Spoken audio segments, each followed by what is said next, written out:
Chào mừng các bạn đến với video đầu tiên của series Head On, loạt video mà chúng tôi so sánh những mẫu xe cùng phân khúc hoặc cùng tầm tiền. Ở đây các bạn có thể chứng kiến hai kiểu hình, hai hoặc nhiều mẫu xe xuất hiện trực tiếp ngoài hiện trường, hoặc chúng tôi sẽ tổng hợp lại thông tin từ những video đánh giá đơn trước đó. Video mà các bạn đang xem chính là ví dụ cho kiểu hình thứ hai giữa hai mẫu xe được coi là cùng tầm tiền. Chiếc Toyota Corolla Cross phiên bản V 820 triệu và chiếc Peugeot 2008 phiên bản GT Line 829 triệu. Một lưu ý nhỏ là trong video này tất cả hình ảnh về chiếc Toyota Cross sẽ được chúng tôi sử dụng là phiên bản HV. Giữa phiên bản V và HV thực tế là giống nhau ở gần như mọi yếu tố và chỉ khác nhau về hệ động lực. Và đâu đó trên internet thì cũng có thể các bạn đã nghe rồi, nhưng tôi vẫn muốn nhắc lại rằng nếu xem những video như này mà các bạn không giữ một tinh thần là chúng ta buộc phải đánh đổi và cố gắng tìm kiếm một chiếc xe thực sự là hơn tuyệt đối, tôi cho đó sẽ là một sự lãng phí về mặt thời gian. Ổn rồi, bây giờ chúng ta sẽ đến với cuộc so sánh giữa chiếc Toyota Corolla Cross phiên bản V và Peugeot 2008 GT Line 2021.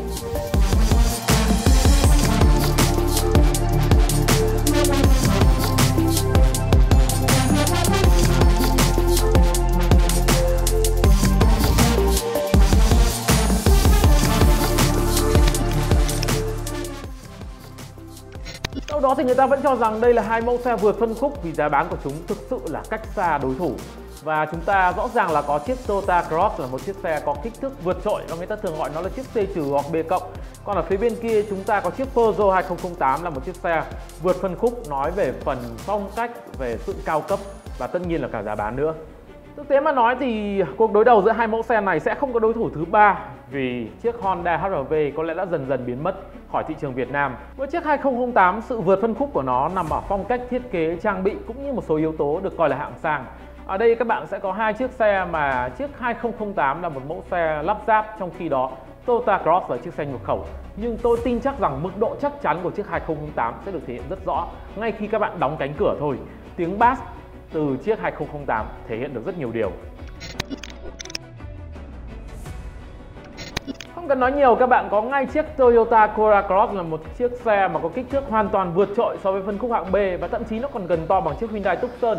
Điểm yếu duy nhất của mẫu xe này là khoảng sáng gầm hơi thấp, do đó nó không thực sự lấn lướt đối thủ 2008 nói về diện mạo bên ngoài.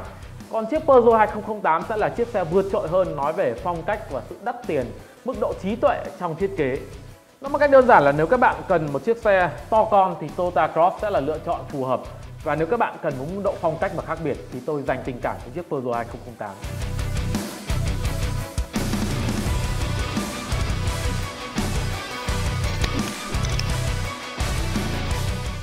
Toyota Cross là một chiếc xe mà có lẽ mọi anti-fan của Toyota đều phải e ngại, bởi nó không chỉ có ngoại hình đẹp mắt, một khả năng vận hành thú vị mà trang bị của nó còn vô cùng dồi dào nữa. Và ở đây thì cuộc chiến về trang bị, về công nghệ giữa chiếc Toyota Cross và Peugeot 2008 là rất khó phân định. Tuy vậy thì chúng ta có thể nhìn thẳng vào một cái điểm chung, đó là về phần bên ngoài. Hai mẫu xe này đều đã có những cái công nghệ rất là hiện đại, nói ví dụ như là đèn bi LED tự động, gạt mưa tự động, Smart Key, rồi đèn LED ở phía sau. Rất nhiều những cái chi tiết thể hiện ở mức độ cao cấp. Còn nếu các bạn muốn phân biệt thì chiếc Peugeot 2008 có khả năng sấy gương, trong khi đó chiếc Toyota Cross phiên bản V có khả năng tự hạ gương mỗi khi các bạn vào số lùi. Bước vào bên trong rõ ràng là sự vượt trội của 2008 không cần phải bàn cãi nhiều. Các bạn nhìn thấy một cái không gian nó quá là tương lai và thậm chí có cả màu sắc sang trọng ở đấy nữa. Còn với chiếc Toyota Corolla Cross phiên bản V, tôi cho rằng đây là một mẫu xe có thiết kế đẹp vượt trội so với truyền thống của Toyota. Nhưng nếu mà nói về phong cách thời trang thì có lẽ nó còn đứng xa sau chiếc 2008 khá dài. Về mặt danh sách trang bị, nếu các bạn muốn đánh đổi thì ở đây chúng ta sẽ có đồng hồ tốc độ và phanh tay điện tử trên chiếc 2008 GT Line. Còn với chiếc Toyota nhập khẩu, rõ ràng là trang bị của nó quá sức hào phóng. Các bạn có cửa sổ trời, gương chống chói tự động, màn hình giải trí kích thước lớn, có hỗ trợ cả Android Auto. Trong khi đó thì 2008 chỉ có Apple CarPlay thôi. Xuống bên dưới các bạn có điều hòa tự động 2 vùng và ghế lái chỉnh điện 8 hướng. Với một cái ghế lái chỉ có thể chỉnh điện 6 hướng, đó là một chi tiết mà khiến tôi cảm thấy không thực sự vui vẻ khi cầm lái chiếc 2008 GT Line trong một quãng thời gian rất dài. Và một điểm cộng tuy là nho nhỏ thôi nhưng thực ra lại là rất lớn, đó là điều hòa của Toyota Cross có hiệu năng tốt hơn rất nhiều và thậm chí nó còn có cửa gió điều hòa hàng ghế thứ hai nữa. Về phần công nghệ an toàn thì Toyota Safety Sense đã là từ khóa mà hãng xe Nhật họ sử dụng trong năm vừa qua rất nhiều và sẽ còn sử dụng trong vòng một vài năm tới. Chúng ta có chiếc Toyota Cross phiên bản V vượt trội hơn đối thủ ở Adaptive Cruise Control, camera 360 và nhiều hơn một túi khí. Trong khi đó thì những điểm vượt trội của chiếc Peugeot 2008 với tôi là không thực sự quá rõ ràng. Chúng ta sẽ có thêm Speed Limit, cảnh báo tốc độ và cảnh báo người lái mất tập trung. Một cách thực dụng và để lựa chọn thì tôi sẽ dành tình cảm cho gói trang bị an toàn của chiếc Toyota Cross. Trước hết thì phải nói rằng cỗ máy 1.2 tăng áp của chiếc Peugeot 2008 tiết kiệm nhiên liệu hơn đáng kể khi đặt cạnh cỗ máy 1.8 của chiếc Toyota Cross phiên bản V. Về mặt sức mạnh thì động cơ 1.2 của chiếc Peugeot 2008 cũng thực sự là rất ấn tượng. Các bạn có một cỗ máy mà nó không trễ nải nhiều như động cơ của 3008. Nó thoáng đãng và thể hiện mức độ lanh lẹ ngay từ bắt đầu lăn bánh và có một mức độ uy lực rất tốt ở giải tốc tầm trung đổ lên. Bên cạnh đó thì sự mượt mà và nhanh nhạy của hộp số tự động 6 cấp trên chiếc Peugeot 2008 cũng là một chi tiết mà chúng ta phải nhắc tới. Còn với chiếc Cross phiên bản 1.8V thì ở đây tôi đánh giá cao mức độ thoáng đãng vui vẻ của kiểu máy này hơn so với phiên bản HV. Tuy nhiên, động cơ này sẽ không thể nào đọ được với Peugeot 2008 nói về mức độ uy lực ở giải tốc phía sau.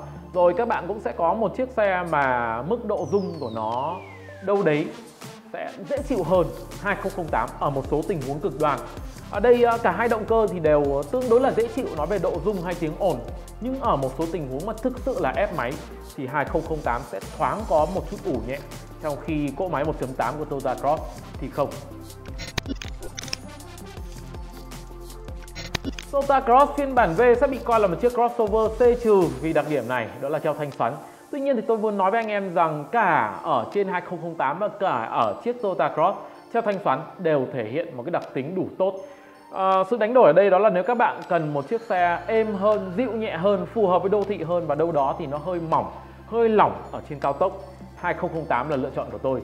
Còn ngược lại, các bạn cần một chiếc xe cứng chắc hơn và đôi khi nó sẽ hơi cục một chút xíu, nhưng vận hành nhanh thì cảm giác vững chãi hơn, đó là chiếc Toyota Cross phiên bản V. Dù là hai mẫu xe có mức giá bán rất cao, nhưng cả 2008 và cả Toyota Cross đều có chung đặc điểm về HRV, đó là rất ổn. Ở đây tôi sẽ không nói rằng chiếc nào ổn hơn, chiếc nào khó chịu hơn, mà đơn giản là ở mức giá bán khoảng 820 triệu đó thì người ta yêu cầu một giá trị cao hơn. Còn về mặt không gian, mặc dù kích thước bên ngoài rất lớn nhưng chiếc Cross phiên bản V sẽ không có lợi thế về mặt không gian khi đặt cạnh chiếc Peugeot 2008. Thứ mà các bạn sẽ có hơn ở đây đó là một tầm nhìn thoáng đãng hơn, một cảm giác dễ chịu hơn về mặt không gian khi ngồi ở hàng ghế đầu tiên. Chiếc 2008 thì khá giống với những đàn anh là 3008 và 5008, tức là các bạn cảm nhận được mức độ chắc chắn đặc biệt của nó ngay từ khi bắt đầu lăn bánh. Thậm chí đôi khi mức độ cảm nhận về khung gầm, tôi còn cho rằng chiếc 2008 có sự cứng vững tương tự như một chiếc Mini. Tuy nhiên đây chính là điểm khiến cho nó thực sự là rất đáng tiếc nói về cảm giác lái.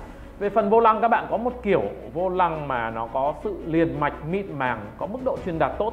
Nhưng để nói về mức độ phản hồi và sống động như một chiếc xe Đức thì chưa. Còn với chiếc Toyota Cross phiên bản V, tôi nói rằng đây là một chiếc xe có cảm giác lái tốt vượt trội so với truyền thống của Toyota. Nhưng để nói rằng nó là một chiếc xe lái hay thì chưa. Và rõ ràng là ở đây nếu các bạn cần tìm đến một cái giá trị gì đó nó thăng hoa và thú vị thì cầm lái chiếc 2008 là một giá trị tốt hơn rất nhiều. Nếu các bạn có một mức ngân sách thực sự là rất rộng rãi, thoải mái, ưu tiên sự khác biệt và cảm xúc vui vẻ khi cầm lái thì Peugeot 2008 sẽ là một lựa chọn tốt. Còn ngược lại, nếu các bạn có một mức ngân sách không thực sự là quá dư thừa rồi tìm kiếm những cái giá trị rất là thực dụng và bạn là một người Việt Nam vô cùng điển hình thì Toyota Cross phiên bản V mới là lựa chọn đáng tiền hơn. Video head-on đầu tiên sẽ kết thúc tại đây. Nếu các bạn muốn chứng kiến sự đối đầu của bất cứ cặp xe nào thì hãy chia sẻ với chúng tôi ngay ở phần comment.